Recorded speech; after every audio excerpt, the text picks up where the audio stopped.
Kana hunaka innal mas'alata lam takun. Nggih. Bismillahirrahmanirrahim. Innal mas'alata lam takun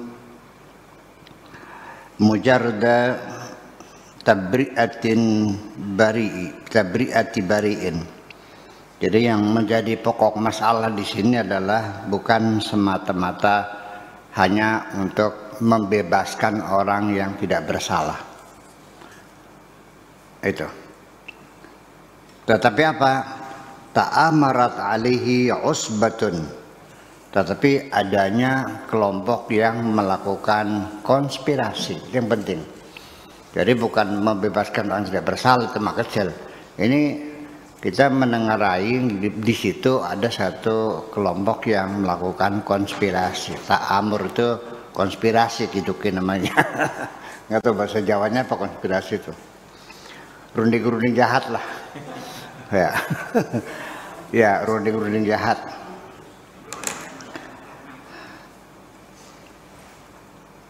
Alaihi usbatun lituqi'ahu fil ittiham, sengaja melakukan rekayasa untuk menyudutkan orang itu dalam statusnya sebagai tersangka. Ya. Wa in kanat tabri'atu bari'in, sekalipun memang ia membebaskan orang yang tidak bersalah, iku amrun kana amran hailan, memang persoalan besar membebaskan orang yang tidak bersalah, menghukum orang yang tidak bersalah dibandingkan dengan membebaskan 1000 orang yang bersalah. Itu yang menjadi persoalan besar adalah menghukum orang yang tidak bersalah. Kalau orang yang bersalah karena punya alibi, dia akhirnya dinyatakan sok bebas. Kekeliruan membebaskan orang bersalah itu ya dianggapnya persoalan kecil. Tapi kalau menghukum orang yang tidak bersalah, ini sudah skandal artinya. Ya. Thaqilul wazn fi mizanillah, bobotnya sangat besar dalam keadilan Tuhan.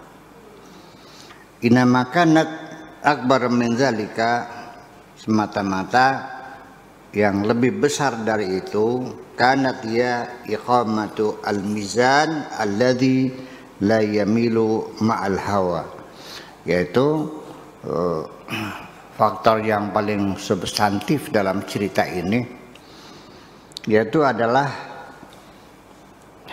membuat satu etika keadilan, ya, yang tidak boleh cenderung atau memihak kepada keinginan atau hawa nafsu seseorang. Benar ya benar, tidak ya tidak. Wala ma'al asabiyah, dan juga kebenaran yang tidak berpihak kepada kelompok atau golongan. Wala yata'arjahu ma'al mawaddati wasyana'an, dan juga tidak digoyang-goyang dipengaruhi oleh faktor suka dan tidak suka, cinta dan benci. Ayyang kanatil mulabasat wal ahwal, walau bagaimanapun situasi dan kondisinya, tetap benar adalah benar. Itu. Wa kanatil mas'alatu hiya tathiru hadzal mujtama' al-jadid, dan juga yang menjadi masalah yang paling urgen di sini adalah membersihkan masyarakat Islam yang baru berdiri di Madinah itu, dibersihkan. Wa ilaju anasir dha'f al-bashari, dan juga untuk mengobati unsur-unsur kelemahan pada diri manusia, ma'a ilaji rawasib al-jahiliyah wal asabiyah, dan juga untuk menghapus sisa-sisa dari pengaruh tradisi jahiliyah dan asabiyah, kesukuan, kefanatikan. Fi kulli suwariha, dalam segala bentuknya. hatta fi suratil aqidah, sekalipun dalam bentuk akidah, keyakinan. Idza ta'allaqal amr bi iqamatil adl bainan nas, ketika persoalannya ini berhubungan langsung dengan persoalan keadilan sesama manusia, itu di atas segala-galanya.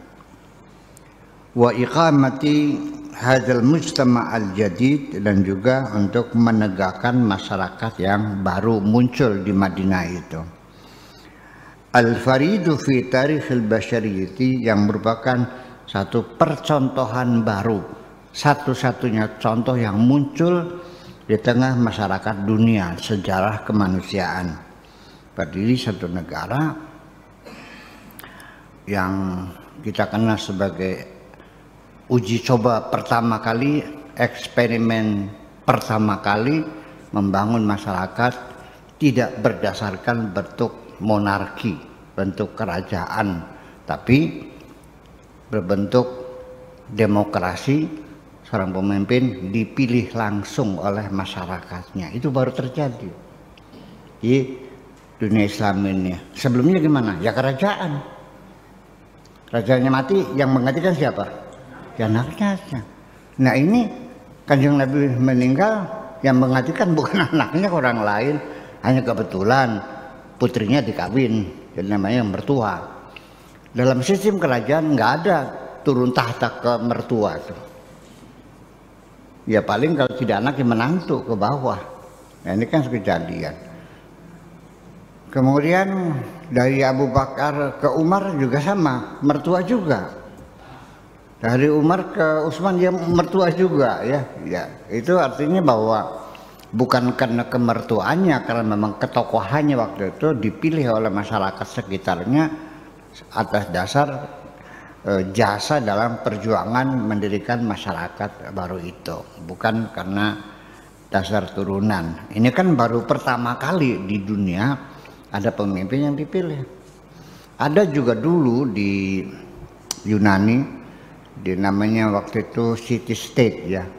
City state itu negara kota. Di Yunani itu beberapa kota itu punya pemimpin, ketuanya, sekarang wali kotanya. Itu zaman Aristoteles itu dipilih secara langsung. Oleh karena masyarakatnya baru sedikit, ya mereka mungkin 10.000, 20.000 lah satu kota, kumpul di lapangan. Bagaimana kalau pemimpin ini ngasung, setuju dihitung gitu aja. Ya kalau sekarang ya nggak mungkin dong, seperti Indonesia 280 juta, mau kumpul di mana? Ya kan gitu. Ya kemudian langsung begini repotnya ya, KPU kayak apa menjalankan pemilu ini, gitu kan, karena apalagi tempatnya berjauh-jauhan. Tapi anyhow, walau bagaimanapun bahwa pengalaman demokrasi yang diuji cobakan dalam masyarakat Islam memang terjadi dalam waktu beberapa puluh tahun, sekalipun lalu kemudian kembali ke dalam bentuk kerajaan otoriter lagi. Setelah terkalahkannya Sayyidina Ali oleh kelicikan Muawiyah itu, ya, menang karena tertipu kan gitu. Lalu lanjut, al-farid fi tarikh al-bashariyah ala al-qa'idah at-tayyibah an-nadhifah as-salbah al-matinah, kebanyakan banget sifat-sifatnya ya. Ya, atas kaidah yang baik, yang bersih, yang kokoh, yang kuat, allati la tunisuha syawaidul hawa, yang tidak dikotori oleh selera hawa nafsu, wal maslahah, dan kepentingan pribadi, wal asabiyah, dan juga kefanatikan kelompok, wallati la tatarajraju ma'al ahwa, yang tidak berpihak dengan hawa nafsu, wal muyul, dan kecenderungan, wasyahawat, dan syahwat. walaqad kana hunaka akthar min sababin lil ighdha anil hadis. Juga terdapat berbagai banyak sebab-sebab yang lain ya untuk menyembunyikan peristiwa ini, atau ada tasdidi fihi, atau tidak ditekan, tidak ada ancaman ya, watandi dan kutukan.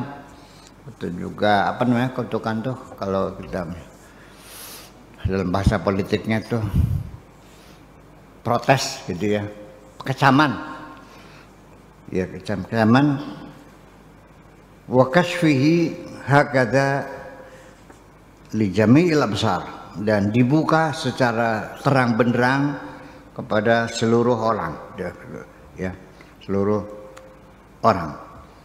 Bal fadhahahu bainan nasi, yang ini cerita orang Yahudi yang tidak bersalah dituduh mencuri baju perang, baju besi, itu dibuka semuanya sengaja masuk dalam Al-Quran dan menjadi cerita besar ya, bahwa Allah tidak menghendaki adanya kejahatan semacam itu.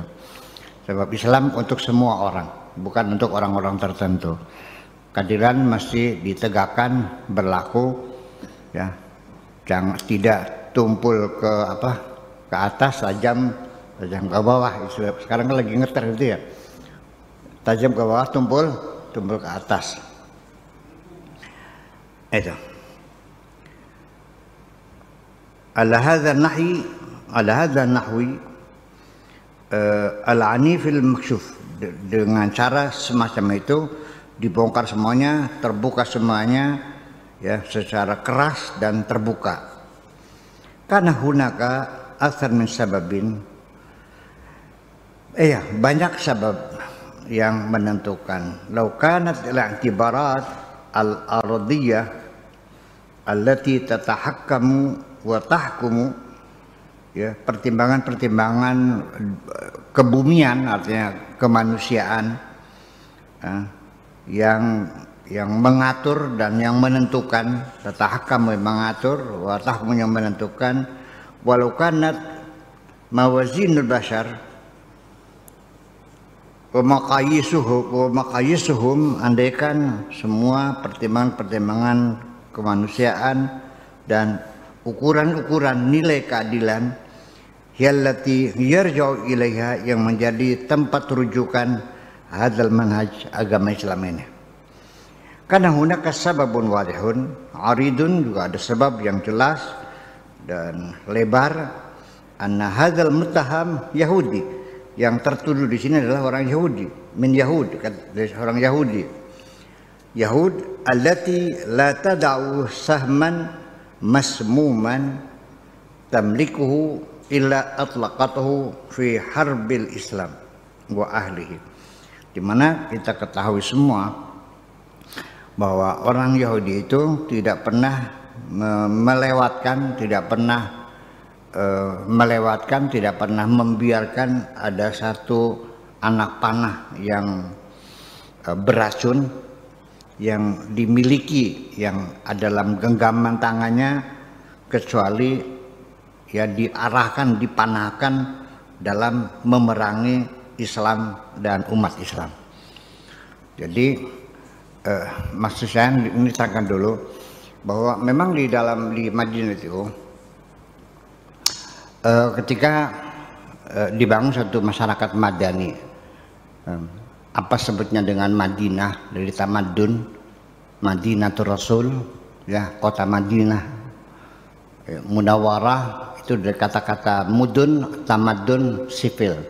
Jadi artinya Madinah itu disebut dengan civil society, sipil, pemerintahan sipil ya, di mana terjadi satu kesepakatan bersama, konsensus bersama mendirikan negara di kota Madinah, disepakati oleh semua pihak, suku, golongan, dan agama-agama yang ada, semua sepakat. Itu namanya Pakta Madinah.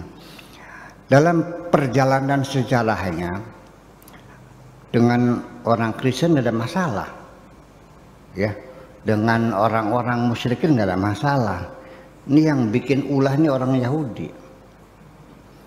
Kalau hubungan Islam dengan Kristen mah, sesungguhnya saya ingin menyatakan dulu kenapa di sini orang Yahudi dalam posisi yang begitu sangat mencekam sekali, setiap hari bikin ulah, ya, menggerogoti kewibawaan pemerintahan yang baru dibangun Kanjeng Nabi itu.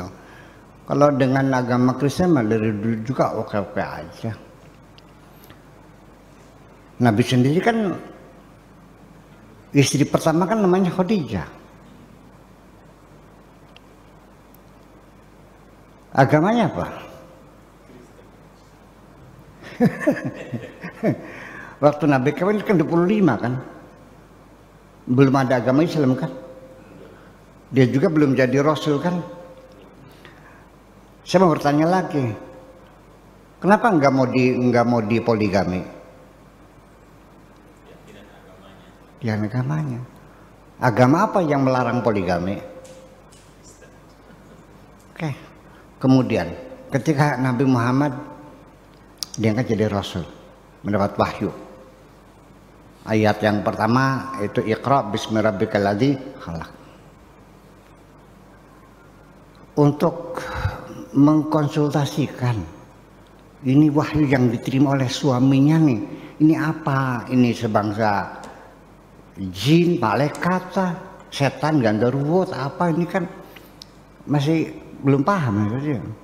Lalu kan diajak ke pamannya untuk mengkonsultasikan wahyu yang diterima itu. Namanya Waraqah bin Nawfal. Pendeta apa tuh? Pendeta Kristen. Iya kan? Iya enggak?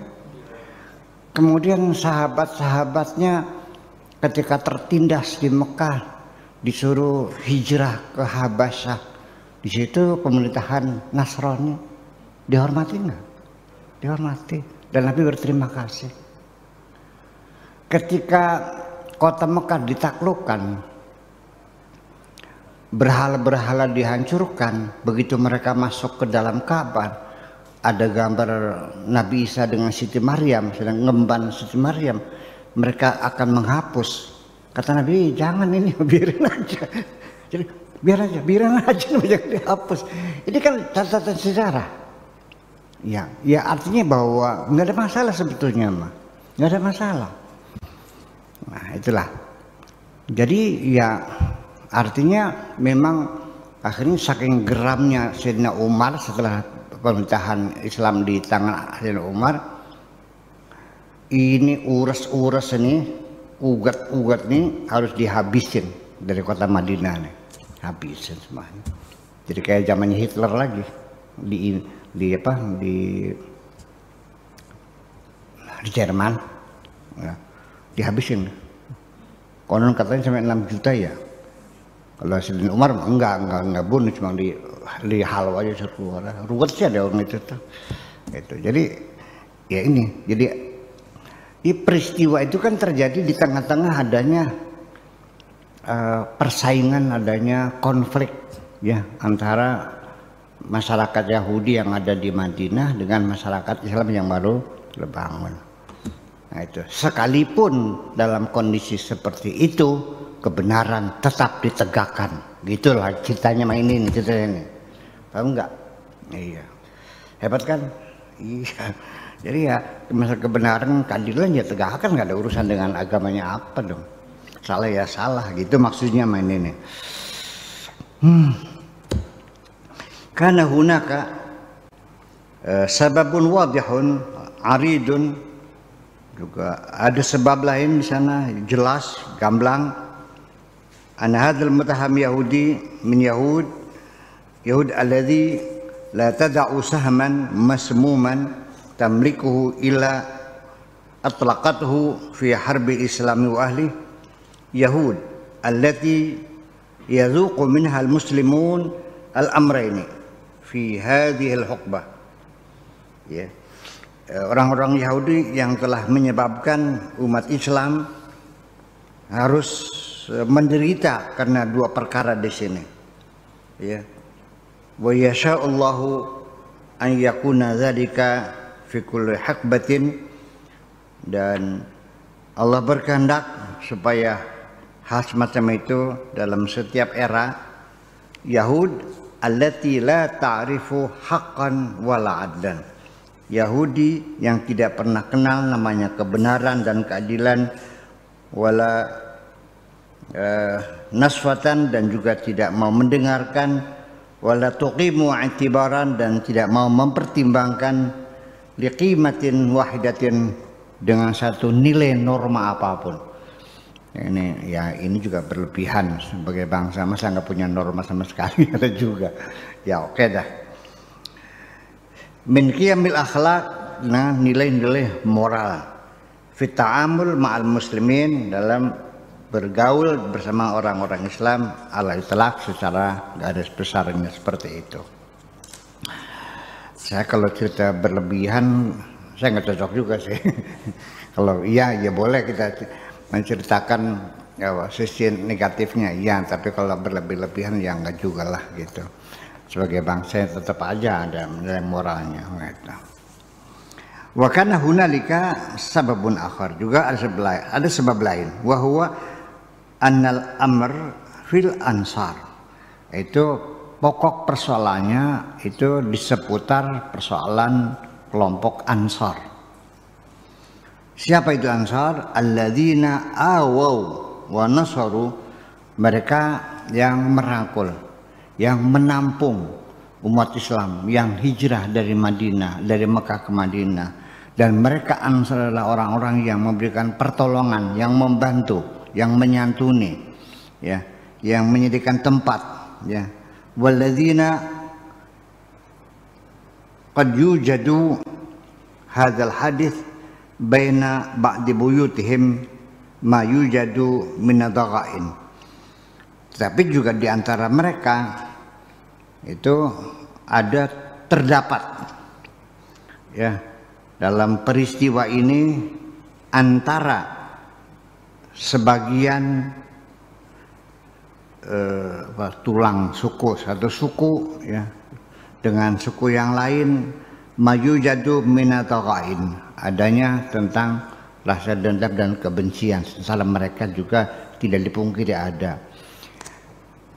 Saya tambahkan lagi, ini cerita terkait dengan peradaban seluruhannya. Ansar itu ada dua kelompok ya. Dua suku yang ada di Madinah itu selama lebih 20 tahun itu perang saudara. Dua suku Ansar ini, satu namanya Aus dan yang kedua namanya Khazraj. Salah satu sebab yang mendorong Ansar atau Aus dan Khazraj ini berulang-ulang mengirimkan ekspedisi ke Mekah, membujuk Nabi Muhammad supaya pindah ke Madinah saja, itu salah satu dengan harapan, karena Aus dan Khazraj ini melihat Nabi ini sebagai tokoh pemersatu. Ya, sudah saya terangkan berulang-ulang ya, kalimatut tauhid ya, kata persatuan, la ilaha illallah.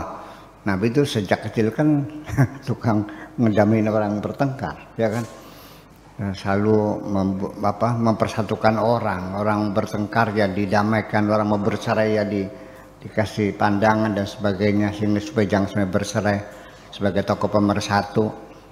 Makanya ketika wahyu turun kepada Nabi, apa visi misinya yang diberikan kepada Kanjeng Nabi Muhammad dari langit itu, ya tidak jauh dari angan-angan yang ada dalam pikirannya, itu membangun persatuan. Nah, makanya diajak berkali-kali dan Nabi selalu menolak, nggak bisa, belum ada perintah dari Tuhan. Ya kapan? Ya belum ada, ya udah tunggu aja. Datang lagi perang. Nah, sampai akhirnya pada saat bertepatan dengan adanya konspirasi, ya, Abu Jahal dengan Abu Sufyan dan lain-lainnya untuk melakukan asasinasi, pembunuhan terhadap Kanjeng Nabi Muhammad.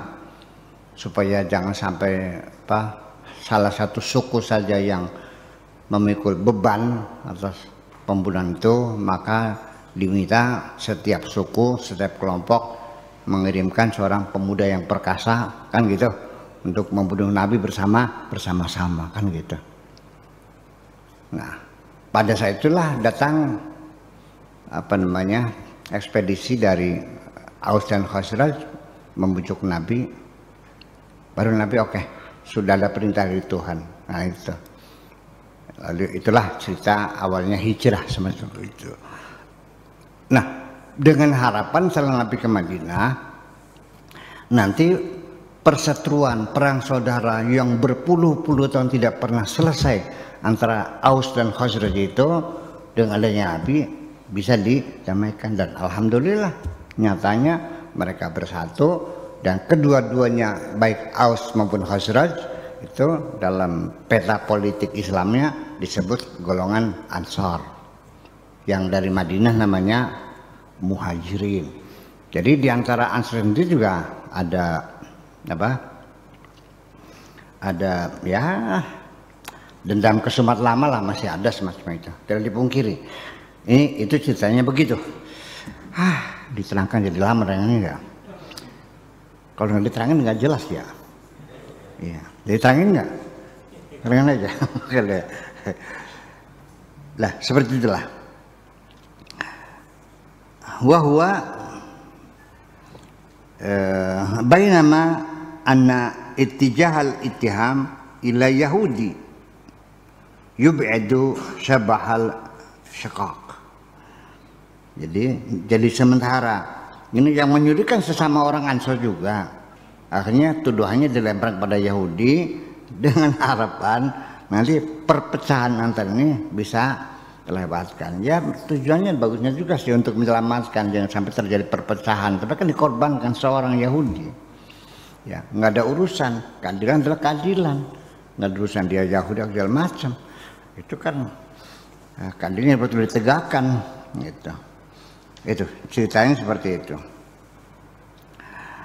Wa kana hunalika sababun hadis, juga ada sebab yang ketiga, wa adamu i'ta'il yahud sahman jadidan yuwajjihunahu ilal ansar. Dan kemudian juga karena orang Yahudi sudah tidak punya lagi anak panah yang baru yang bisa diarahkan kepada golongan Ansar. Wa huwa anna ba'dahum yasriqu ba'dan, di mana sebagian Ansar mencuri apa yang dimiliki oleh saudara-saudaranya sendiri. Tsumma yatahimuna al-yahud, kemudian yang dituduh adalah orang Yahudi tadi. Wahum la yada'una hadzal fursah, ya. Dan mereka tidak akan membiarkan kesempatan ini tuflitu terlewatkan begitu saja, litasyir biha wa taghrir, untuk memburukan, mendistorsi atau menuduh orang Yahudi, menjelek-jelekan orang Yahudi semacam itu, ya, supaya memberikan citra yang buruk terhadap Yahudi. Walakinal amr kana akbar min hadza kullih. Tetapi yang menjadi persoalan adalah ada yang lebih besar dari itu. Karena akbar min kulli hadzal i'tibarat, lebih besar dari pertimbangan-pertimbangan itu semuanya. Ya, as-saghirah yang terlalu kecil sesungguhnya. As-saghirah fi hisabi al-Islam, persoalannya kecil menurut kacamata Islam. Hanya kepentingan sekecil itu, ya. Karena amru tarbiyati hadhil jamaah al-jadidah, yaitu melakukan untuk dalam rangka mendidik, ya, edukasi kepada komunitas yang baru muncul itu. Litanhaba bitakalifiha, supaya mereka siap untuk memikul segala beban dan pertanggungjawabannya untuk membangun masyarakat yang baru, ya. Fi khilafatil ardi, untuk memimpin dunia ini. Fi qiyadatil basyariyati, untuk memimpin manusia. Wahya la taqumu bil khilafati fil ardi, tidak mungkin terjadinya kepemimpinan di bumi ini, wala tanhadu bi qiyadatil basyariyah, dan tidak mungkin bisa bangkit memimpin umat manusia hatta yattadhiha laha manhajun farijun mutafawwiqun ala kulli ma na'rifu, terkecuali ada kejelasan, kepastian, metodologinya, agamanya yang jelas, yang punya keunggulan atas segala apa yang kita ketahui, bahwa menjanjikan Islam datang untuk menegakkan keadilan bagi seluruh umat manusia. Itu tugas utamanya seperti itu.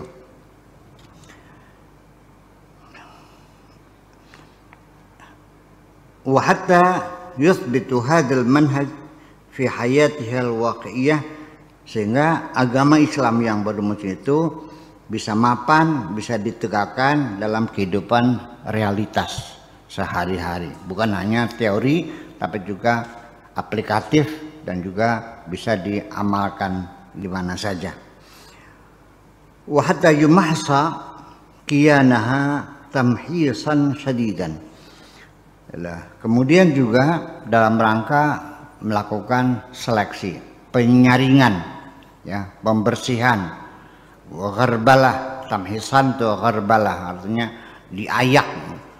Kalau kita cari emas itu seperti ayak, kalau tepung itu diayak, disaring semuanya, bibit-bibit unggulnya yang mana kan gitu, untuk dibangun bersama-sama. Ya. Wa tanfaddu anhu kulla khabithatin min du'fil bashari wa min rawasibil jahiliyah, untuk mengayak, menseleksi, ya, dan juga untuk membuang, melepaskan apa saja yang buruk akibat dari titik lemah kemanusiaan dan juga sisa-sisa dari pengaruh jahiliyah zaman dahulu itu. Wa hatta yuqama fiha mizanul adl, supaya di penghujungnya dapat ditegakkannya satu landasan keadilan, satu patokan keadilan, stiqyad, ya, suatu mizan keadilan. Litahkuma bihi bainan nas, untuk menegakkan hukum yang adil di antara seluruh umat manusia, mujarradan min jamail i'tibarat, yang terlepas dari pertimbangan-pertimbangan apapun, kelompok, golongan, suku, kepentingan dan sebagainya, nggak ada urusan. Wal masalihil qaribah, dan juga kepentingan-kepentingan yang dekat. Kalau di sini namanya kepentingan sesaat lah, kalau di sana kepentingan dekat tuh dengan sesaat. Al-zahirah, yang nyata, ya. Wal mulabasat allati yaraha an-nas syai'an kabiran, dan berbagai kondisi-kondisi yang dilihat oleh sementara orang sebagai sesuatu yang besar. Nah, sesuatu yang kecil kelihatannya besar.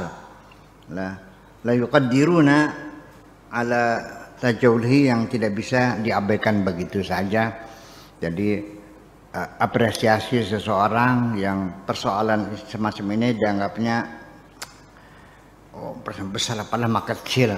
Yang kecil kelihatannya besar. Ya, kita sendiri dalam menilai berbagai peristiwa yang ada di sini berbeda.